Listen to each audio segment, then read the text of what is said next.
నా పేరు అడబల్ సతీష్ కుమార్ అండి. మాది ఆంధ్రప్రదేశ్ కోనసీమ జిల్లా.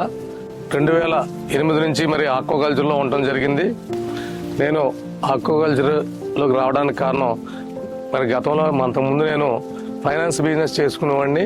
అలాగే ఫైనాన్స్ నుంచి అందరూ కూడా మరి చెరువులు అప్పుడు చేపల చెరువులు తీసుకోవడం జరిగింది. చేపల చెరువుల నుంచి మళ్ళీ దాని వనామీ కూడా తీసుకోవడం జరిగింది. వనామీని సక్సెస్గా ఎదరికి వచ్చాం. ఫస్ట్ 1.5 acre తవ్వి తర్వాత ఈరోజు అయితే స్టిల్ 35 acres వరకు మేము కల్చర్ చేయడం జరుగుతుంది.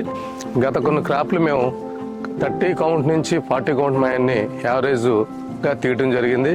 అలాగే మరి ఇది కాస్ట్ ఆఫ్ ప్రొడక్షన్ కొద్ది తక్కువడానికి FCR కూడా 1.23 మాయాన్ని రావడం కూడా జరిగింది. అలాగే మంచి ప్రాఫిట్ కూడా రావడం జరిగింది. నేను గత 15-18 సంవత్సరాల నుంచి ఈ అవంతి ఫీడ్ వాడటం జరుగుతుంది. మరి ఈ ఫీడ్ వాడటం నాకు ఎంతో ఉపయోగకరంగా ఉంది.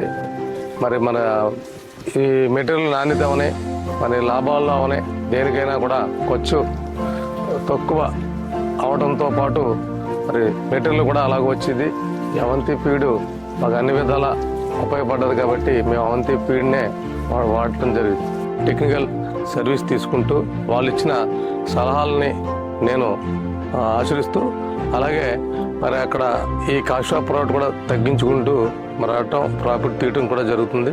ఏదైనా అడ్వైస్ వాళ్ళ అడ్వైస్ కూడా తీసుకుని మంచి క్రాప్ తీయటం జరుగుతుంది. నేను ఎప్పుడు యాంటీబయాటిక్స్ కానీ నిషేధించిన కెమికల్స్ కానీ వాడలేదు. నా చెరువుని ఆరోగ్యకరంగా చూసుకుంటూ ఉంటాను. మరి మిగతా రైతులకు ఇచ్చే సూచన ఏంటంటే నేను కల్చర్ సీడ్ వేసినప్పుడు మనం తీసుకునే జాగ్రత్తలు ఏ విధంగా తీసుకోవాలని చెప్పేసి ముందు రైతులకు ఏంటంటే బయోసెక్యూరిటీ, మెయిన్ బయోసెక్యూరిటీ ఇవ్వాలి.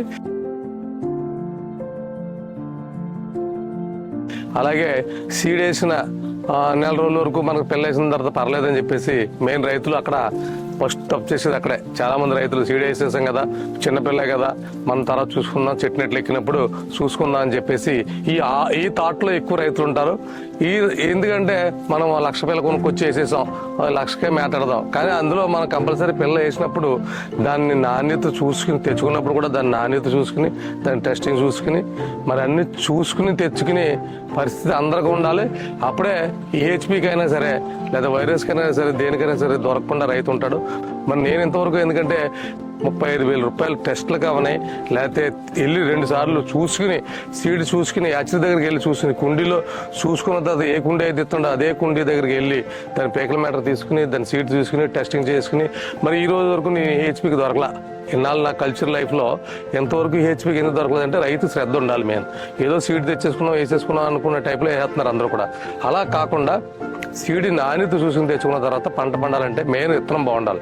ఆ విత్తనాన్ని మనం కూడా దాన్ని కూడా ఇంకా లోతుకి వెళ్ళాలంటే ఏ యాచరీకి ఎప్పుడు పీసులు వచ్చినాయి, ఎప్పుడు ఆ పీసుల్ని మెచ్యూరేషన్ అయినాయి, దాని యాప్లు ఎప్పుడు వచ్చింది, దాని జనరేషన్ అనేది మనకు తెలియకపోయినా కూడా మనం దాన్ని టైమింగ్ బట్టి దాని ఈలింగ్ బట్టి తెచ్చుకుంటే దాన్ని బట్టి మనం సక్సెస్ అవ్వగలం అని చెప్పేసి నా అవగాహన అది.